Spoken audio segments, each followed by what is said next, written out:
प्रिय विद्यार्थियों, आज हम पढ़ेंगे कि गुरु जो है, ब्रह्मचारी जो है, गुरु के पास में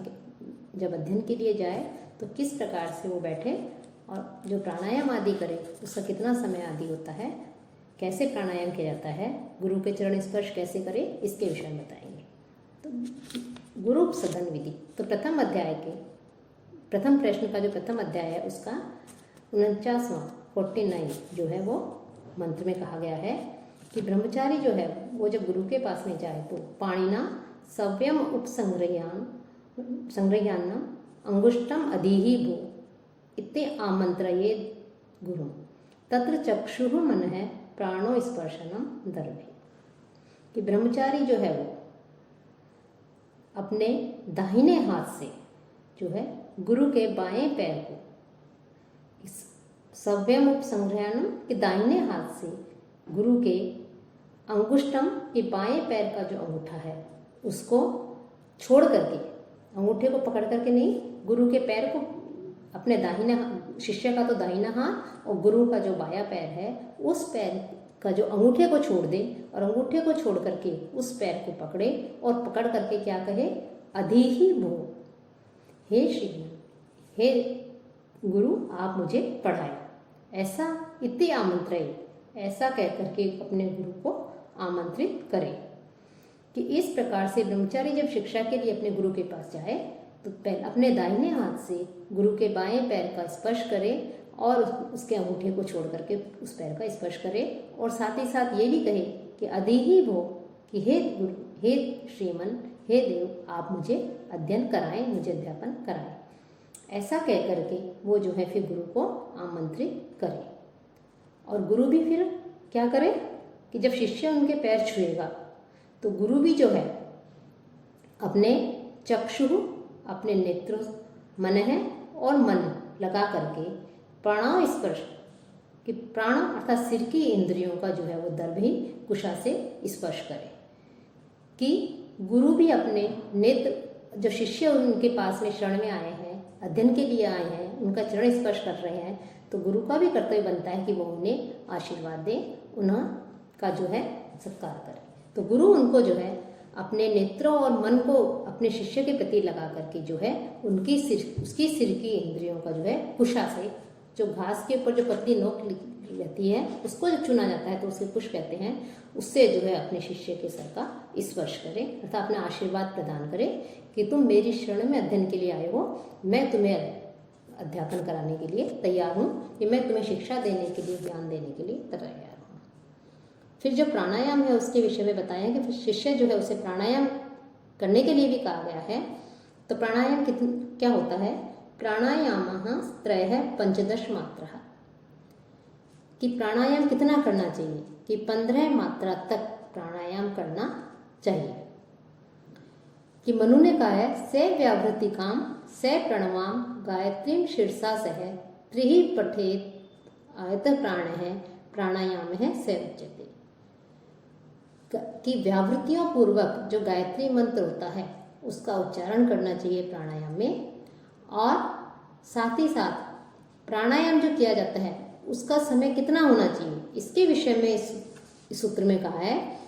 कि 15 मात्रा तक, 15 मात्रा, कि 15 मात्रा के समय तक। 15 मात्रा कितनी होती है कि एक बार चुटकी बजाने में जो समय लगता है हमें, वह 1 मात्रा का काल होता है।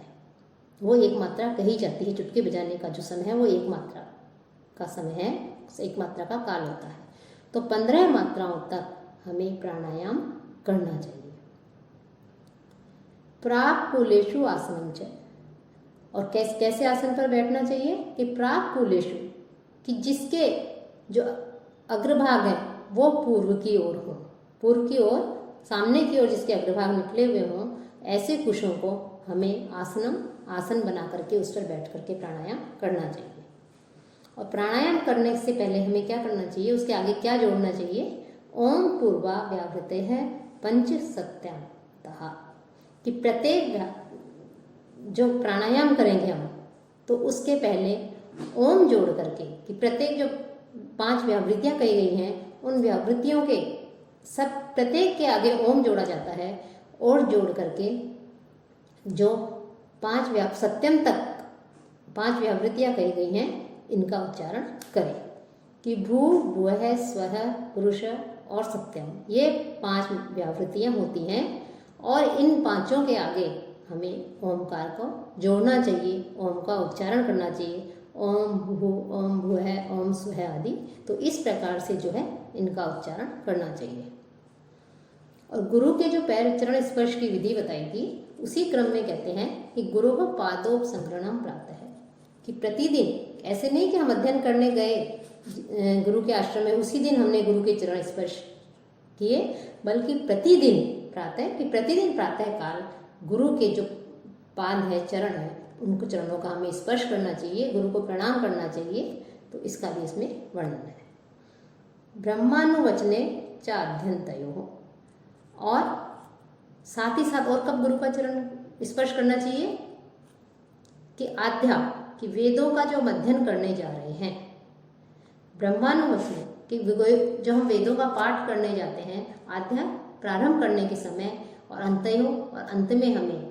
गुरु के चरण स्पर्श करने चाहिए। यानी हम जब अध्ययन करने जाते हैं तो उस समय जाते ही सबसे पहले गुरु के चरण स्पर्श करें कि तो,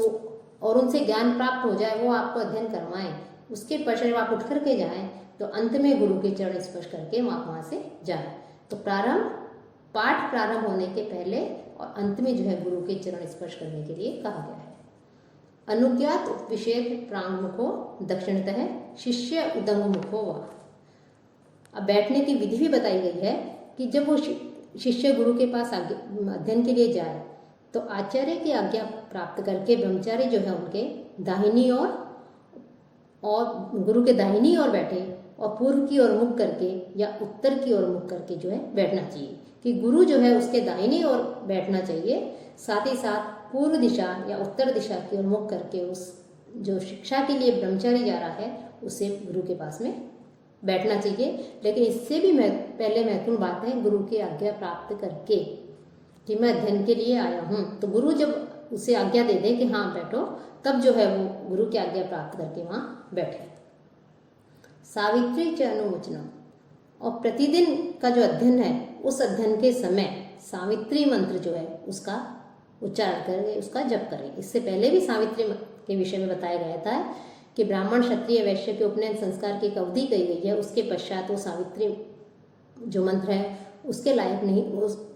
उसका जो है अतिक्रमण हो जाता है। तो यहाँ पर वो सावित्री मंत्र क्या है, उसके लिए कह रहे हैं कि प्रतिदिन के अध्ययन के समय सावित्री मंत्र जो है उसका उच्चारण करना चाहिए कि ओम भूर्भुवः स्वः तत्सवितुर्वरेण्यं भर्गो देवस्य धीमहि धियो यो नः प्रचोदयात्। तो तत्सवितुर, ओम तत्सवितुर्वरेण्यं भर्गो देवस्य धीमहि धियो यो नः प्रचोदयात्, ये सावित्री मंत्र कहलाता है। अर्थात सवित्र जो देवता है उसके इस मंत्र का जाप करना चाहिए, इसका उच्चारण करना चाहिए, अन्य किसी मंत्र का उच्चारण नहीं करना चाहिए अध्ययन प्रारंभ करने के समय। सबसे पहले आदित्य ब्राह्मण आदाने, और गुरु से जब वो वेद का ज्ञान प्राप्त करते समय जो है गुरु के बाएं पैर को दाहिने हाथ से छूने से लेकर सावित्री मंत्र के उच्चारण तक के सारे कार्य आरंभ करने चाहिए। कि जब शिष्य जो है, ब्रह्मचारी जो है गुरु के पास ज्ञान प्राप्त करने जाए तो गुरु के चरण स्पर्श करे। चरण स्पर्श की विधि बताई गई थी, उस विधि के अनुसार गुरु के चरणों का स्पर्श करें और फिर सावित्री मंत्र गुरु की आज्ञा प्राप्त करके आसन लेकर के गुरु के पास में उनकी दाहिनी ओर, पूर्व की या उत्तर की ओर मुख करके बैठे। और बैठने के पश्चात जो है फिर वो सावित्री मंत्र का उच्चारण करें। तो इस प्रकार से अध्ययन उसे प्रारंभ करना चाहिए। ओंकारो अन्यत्रापि, कि सावित्री मंत्र का जो उच्चारण के साथ में ओंकार का उच्चारण कहा गया है, उस समय के उच्चारण के अतिरिक्त अन्यत्र भी प्रतिदिन अध्ययन के समय भी ओंकार का उच्चारण करना चाहिए। हम प्रतिदिन अध्ययन के लिए जाते हैं या हम स्वयं अध्ययन करते हैं तो अध्ययन करने से पहले हमें ओंकार का उच्चारण अवश्य करना चाहिए।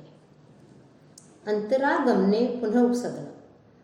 अब यदि आगमने कि यदि गुरु और शिष्य अध्ययन कर रहे हैं, उनके बीच में यदि कोई किसी कारण से कोई प्राणी आ जाता है तो पुनः गुरु के चरण स्पर्श करने होते हैं, पहले बताए गए। उन्हें दोबारा से जो है गुरु के चरण स्पर्श करके ज्ञान प्राप्त करेंगे। कि कोई जीव आ जाए, जैसे कोई नेवला है, कुत्ता है, मेंढक आदि है, तो गुरु शिष्य के बीच में यदि आ जाते हैं तो आने के पश्चात उपवास के लिए भी कहा गया है कि शिष्य जो है 3 दिन उपवास करे और गुरुकुल से दूर अपना निवास स्थान बनाए। तो इन जीवों के अतिरिक्त अन्य पशु भी यदि गुरु शिष्य के बीच में आ जाए तो शिष्य के लिए 3 प्राणायाम बताया गया है कि शिष्य 3 प्राणायाम करे, घृत आदि का प्राशन करे। तो इस प्रकार से कुछ छोटे प्रायश्चित हैं, ये प्रायश्चित गुरु शिष्य दोनों के विषय में ही कहा गया है। और इसी क्रम में अंत में ये कह रहे हैं इस प्रथम प्रश्न के प्रथम अध्याय में कि यदि शमशान के समीप अध्ययन करते हैं तो वहाँ भी यही प्रायश्चित अर्थात प्राणायाम और घृत प्राशन होना चाहिए। तो शमशान के समीप कभी भी अध्ययन नहीं करना चाहिए, लेकिन कभी मान लो ऐसी परिस्थिति हो कि हमें वहाँ गुरु मिल जाए, हमें वहाँ अध्ययन करना पड़े, तो हमें फिर यही प्रायश्चित जो है प्राणायाम घृत प्राशन का प्रायश्चित करना चाहिए। तो ये गौतम धनुष के प्रथम अध्याय के प्रथम प्रश्न का जो प्रथम अध्याय है वो समाप्त होता है। कल हम द्वितीय अध्याय का प्रारंभ करेंगे।